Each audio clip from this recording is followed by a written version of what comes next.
Acho que a metáfora do trem é a melhor que tem, assim. No fundo, ela vai passando, assim, por várias estações e a letra também acompanha isso, né? São 3 momentos diferentes de letra. E isso é uma coisa bem brasileira, né? Se você pensar naquela música do Tom Jobim, Luísa, que é maravilhosa, né? É uma música que não tem refrão, não tem verso. Ela é só uma música que vai, assim, é um trem que vai.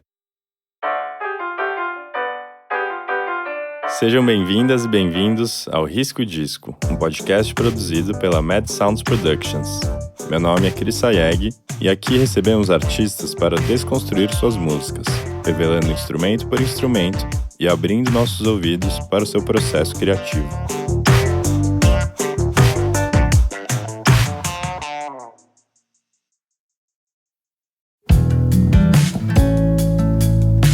A banda paulistana Terno Rei foi uma das maiores revelações da música indie brasileira dos últimos anos. Seu terceiro álbum de estúdio, Violeta, lançado em 2019, foi aclamado pela crítica e conquistou grande sucesso com o público jovem, levando a banda a esgotar casas de show pelo país e marcar presença em grandes festivais como Lollapalooza. Em março de 2022, o grupo formado por Ali Sater, Bruno Pascoal, Greg Maia e Luiz Cardoso lançou seu quarto álbum, unindo texturas orquestrais e uma sonoridade nostálgica ao indie e dream pop que já eram marcantes no som da banda. Nesse episódio do podcast, vamos conversar com o vocalista e compositor Ali Sater e o produtor Amadeus Demarque sobre o processo de composição e produção da faixa Isabela, do novo álbum Gêmeos.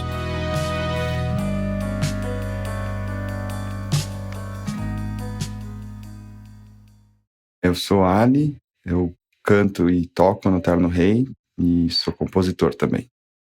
Meu nome é Amadeus, eu sou produtor musical, eu sou um da equipe de 3 que produziu Terno Rei.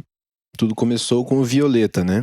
No caso, Violeta é o primeiro CD que a gente fez juntos, né? É o terceiro CD, Ali? É o terceiro disco da banda. Mas o primeiro que nós fizemos juntos, foi ali que nós nos conhecemos. Na época éramos eu e o Gustavo Schimmer, e de cara deu muito certo, né? Aí nesse meio tempo, os meninos da banda trabalharam também com o Gianluca, né? Então quando chegou a hora de fazer o que então se tornaria o Gêmeos, né? Eles decidiram que iam fazer com esse grupo desses 3 produtores, né? Eu e o Schimmer e o Gianluca.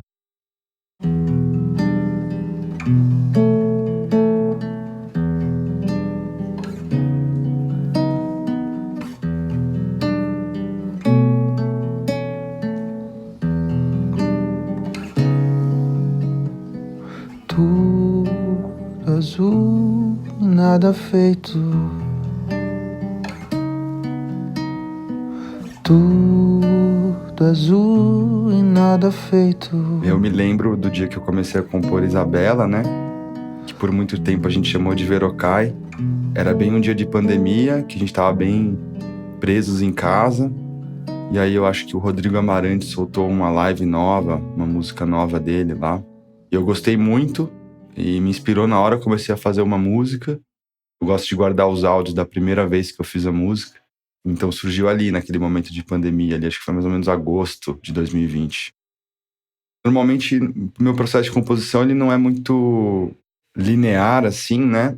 Tem vezes em que eu componho 5 músicas numa semana e vezes que eu fico 2 meses sem fazer nada. Mas quando eu faço, eu gosto de soltar tudo, tanto de letras quanto de harmonias, e tento fazer o máximo para depois eu reduzir aquilo que foi feito, né? Então, ontem mesmo foi o dia que eu compus um pouco, eu cantava tudo, tocava todos os acordes e uma bagunça, e depois eu ouço o que eu fiz e vejo o que tem de valor ali, se tem alguma coisa que eu amo ali. E aí, a partir do que eu gostei, do que eu amo, eu destrincho numa nova coisa. Inclusive, a primeira ideia melódica dela já existia na primeira gravaçãozinha. Tudo azul e nada feito.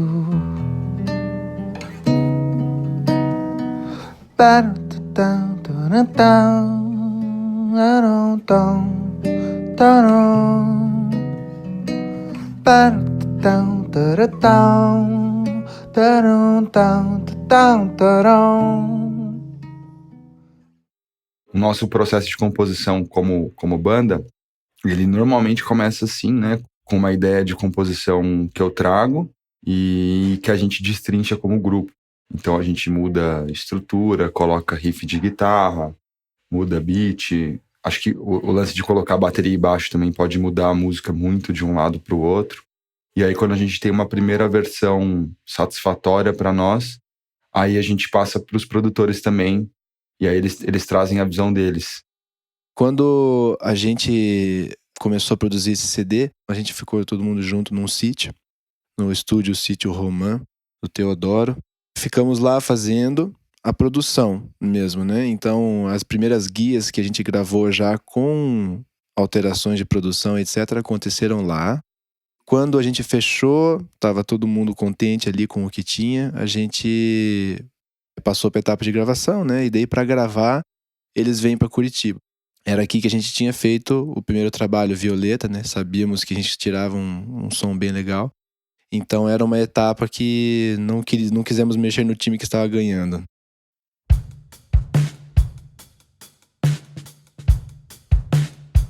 Me lembro que a gente se debateu um pouco para achar o BPM correto. A gente tinha de levadas de bateria as duas opções. A gente ficou um bom tempo com a outra opção e mudou para essa que ficou. Eu só me lembro dessa, então é porque ela é melhor mesmo.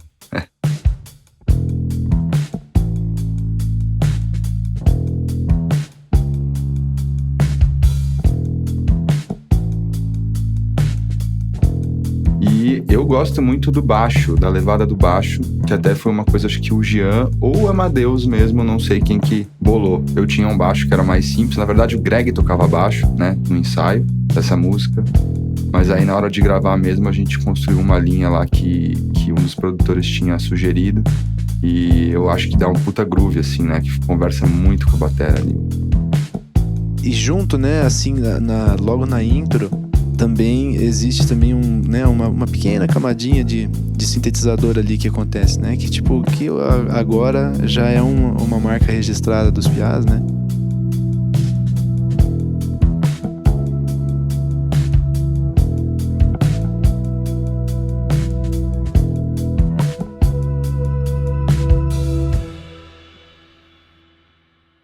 O título Isabela foi uma ideia do Greg, né, da banda, justamente porque ao longo do processo de composição, produção dela, a gente sempre chamou ela de Verocai, mas a gente não ia colocar esse nome e tal, porque, enfim, é o nome de uma pessoa que existe.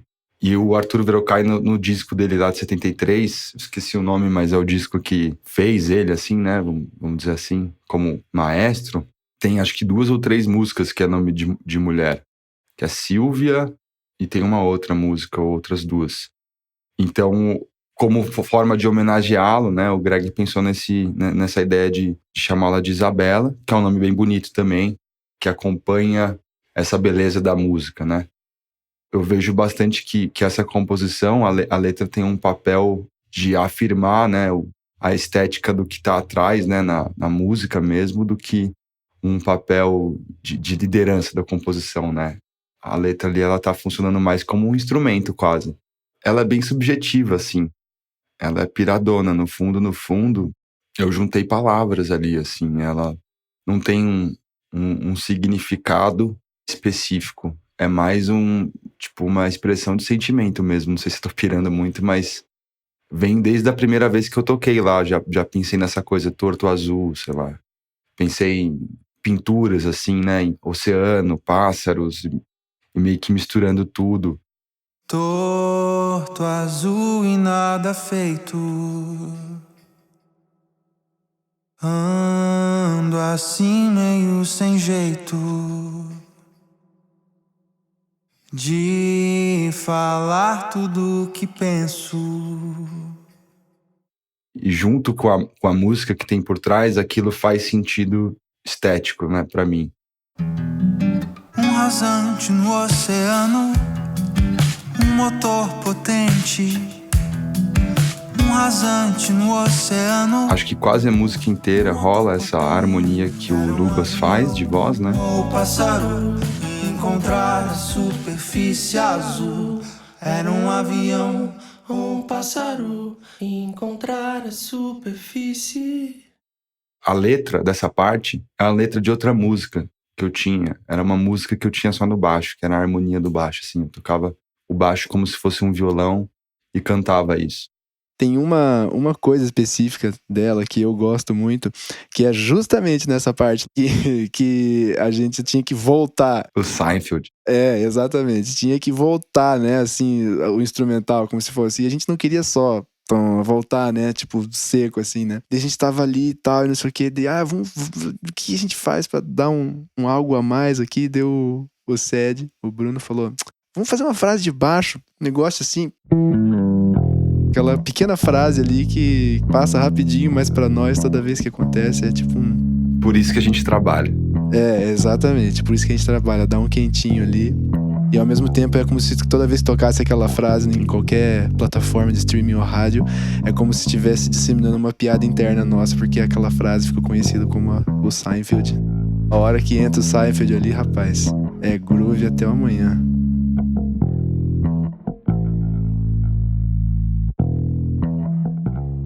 Aí acho que tem também o lance do coro, né? Que foi uma ideia que a gente teve ali no estúdio mesmo. Então até todo mundo cantou, a gente fez umas 8 pistas, né? Só pra dar aquela sensação de ritual. Você não vai dominar as janelas do olhar. Você não vai dominar as janelas do olhar. Então é uma música meio um pouquinho complexa, assim, né? Ela para, volta e tem uma ideia aqui, outra ali e tal. Tem um artista gringo que também tem músicas muito nesse lugar, assim. Um pouquinho sombrio, um pouquinho complexo, que é o King Krule. É um artista inglês e ele também coloca sax, né? Ele faz meio que um indie alternativo, mas com sax. E a estética da música casava muito bem com o fato de que o Geluca, que é um dos produtores, ele toca saxofone também, né? E faz parte, assim, dessa atmosfera meio noir, assim, dessa música, né? Essa coisa meio sépia, mais branda, só que densa ainda ao mesmo tempo.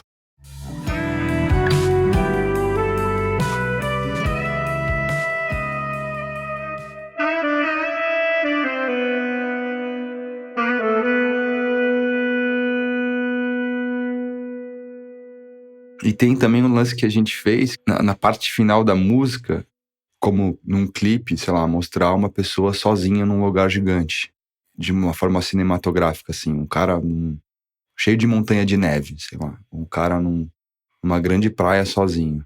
Então a gente tentou achar isso gravando a voz e o violão juntos, sem metrônomo, super no pelo, com muitos mix, tentando capturar, né, essas ambiências de uma sala grande, de um lugar grande.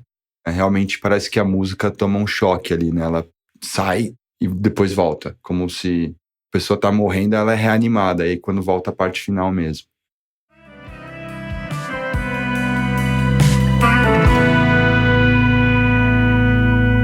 Deixa o sol entrar na janela.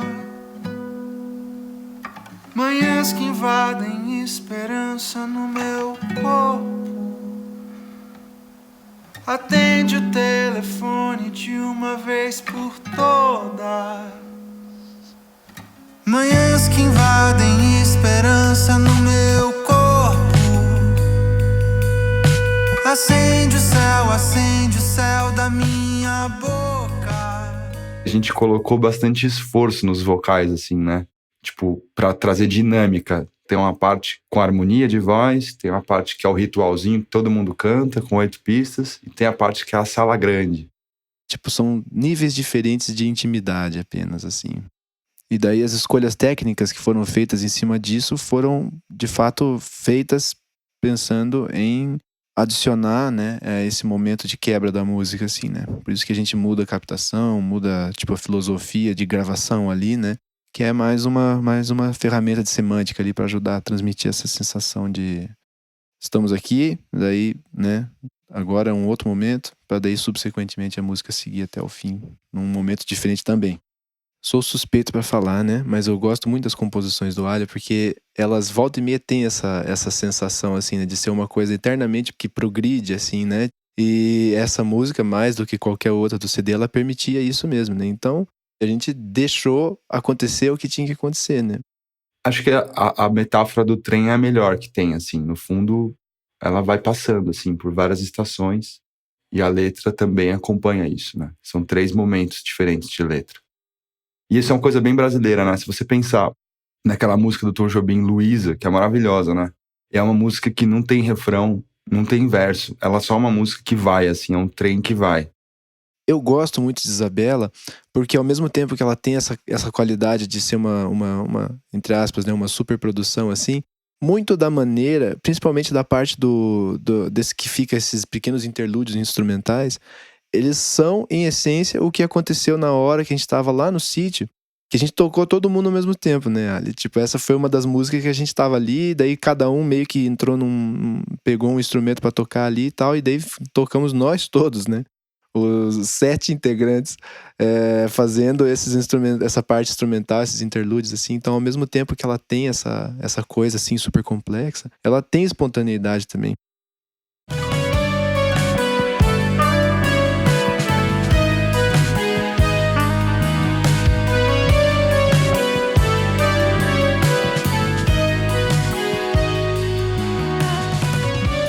Essa parte final da música, ela tem uma intenção de ser um ápice mesmo, né?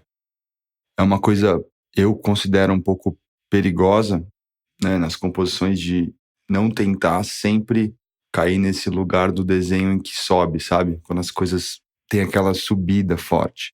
Mas essa música em específico, ela pede isso, né? O tempo todo ela tá nesse vai e não vai.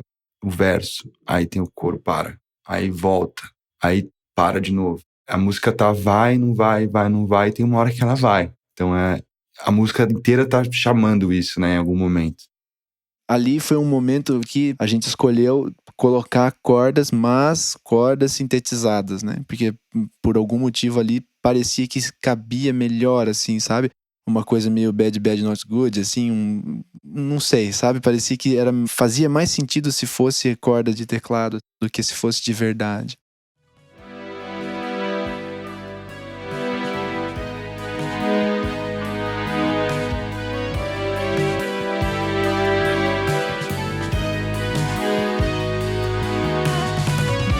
Tem linha de lead, a gente tem uma linhazinha especificamente que eu gosto muito legal, que ela fica só subindo de oitava, né? Ela vai...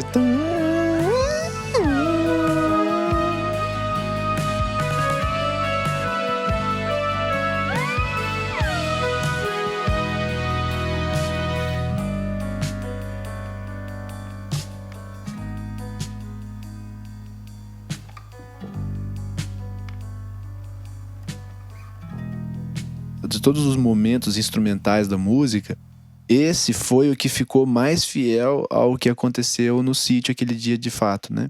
Porque ali era muito claro, né, desde o começo, que era isso que tinha que acontecer. A música tinha que ter a sua apoteose ali, né? Então, na hora que a gente tava lá, foi muito simples de tocar isso, assim, né? A gente tava todo mundo ali, e cresceu aquilo, e naturalmente ela seguia para aquele fim, né? Que ela cresce, cresce, cresce, e daí ele vai ficando bem pequenininho. O prato vai ficando bem, bem baixinho, assim, e tal. E a música como se ela terminasse num grande fade-out feito na mão, como se fosse assim, né? Um fim dessa maneira exige de quem tá ali tocando as coisas, né? Porque você tem que, de fato, ir se removendo do instrumento sem você, de fato, parar de tocar. Então você tem que ir, sabe, se retirando do palco sem parecer que você tá se retirando e tal.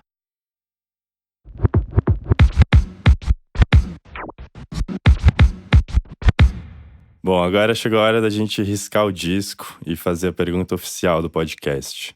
Se vocês pudessem riscar algo dessa música e colocar outra coisa no lugar, o que seria? A parte do coro foi uma ideia minha e que é a única parte da música que eu tenho um pouco de insegurança, assim. Eu ainda gosto, mas eu gostaria de ver como ela seria sem esse coro, sei lá. Mas eu gosto do coro. Eu tenho um lado meio macumbeiro que gosta dessa parte, assim. Então, pra mim, é divertido. Eu não consigo imaginar sem. Não consigo. Então agora com vocês, Isabela do Terno Rei.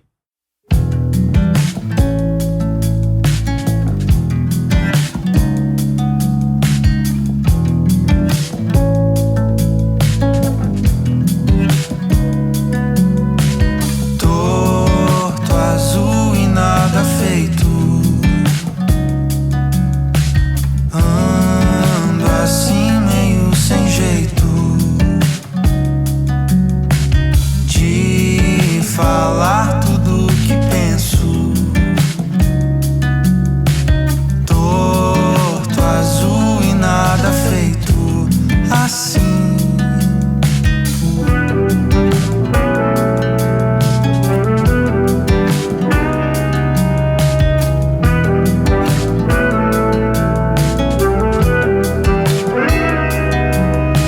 Você não vai dominar as janelas do olhar.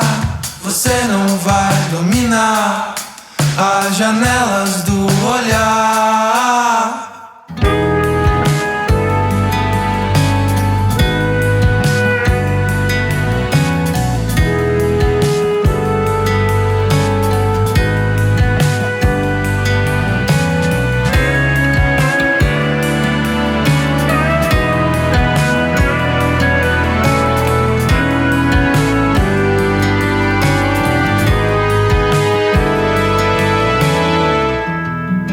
Um rasante no oceano, um motor potente. Um rasante no oceano, um motor potente. Era um avião ou pássaro, encontrar a superfície azul. Era um avião ou pássaro, encontrar a superfície.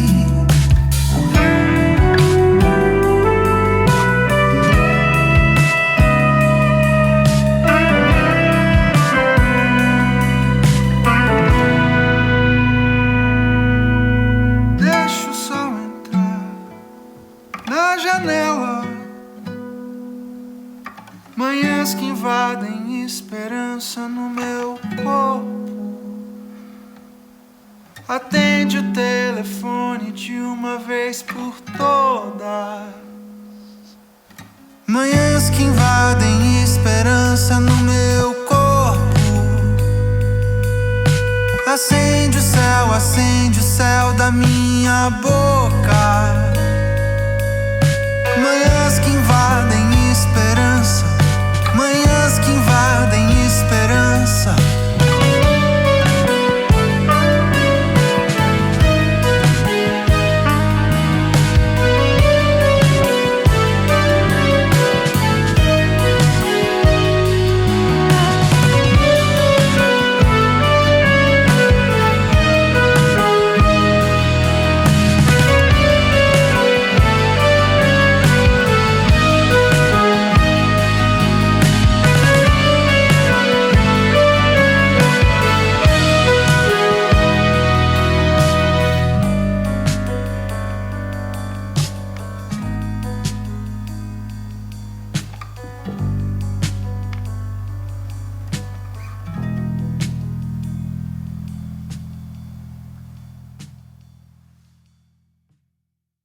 E pra fechar, a gente queria deixar um espacinho aí pra vocês falarem de algum novo projeto que vocês estão trabalhando, alguma coisa que tá por vir aí.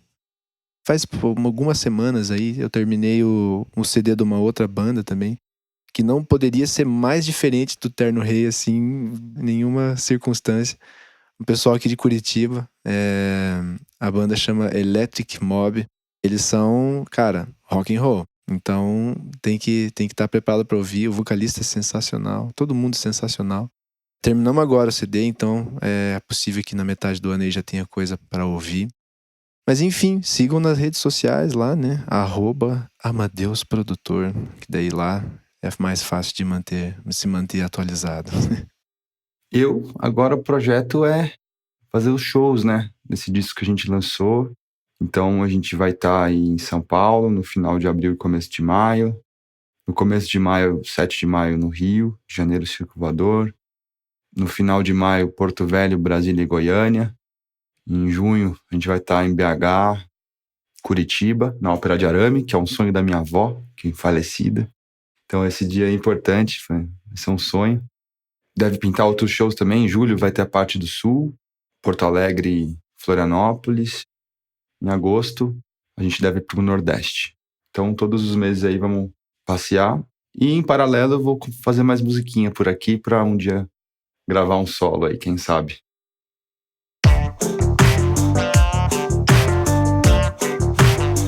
Esse foi o Risca o Disco, um podcast da Mad Sounds Productions. A Mad Sounds é uma produtora de áudio e música para filmes e podcasts. Para saber mais e acompanhar de perto o Risca o Disco, siga @MadSoundsProd no Instagram ou acesse madsoundsprod.com.